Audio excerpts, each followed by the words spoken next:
I will show you how to use the highlighting tool in Achieve3000 and how to share your highlights with me in a really convenient way.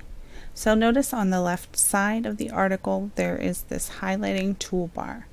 There are several options for highlighting: blue, yellow, and green. There's also a remove highlights button and a collect all highlights button in a separate window. So that's the one we'll be using today.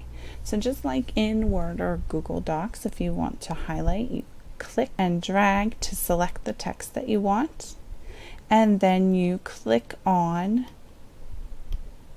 the color that you would like to highlight it, and then it magically turns color.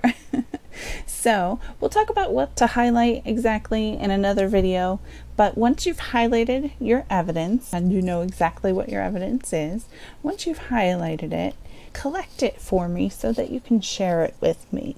So little collect all highlights button, and it will magically open up this new window. So you will select all here, and you can click Control-C to copy. Close that, and then go to the Thought Question tab. And in the Thought Question tab, that's where you're going to be able to submit your copied highlights. So you're going to Control-V, and those highlights that you collected and copied are here in the Thought Question so that I can see your thought process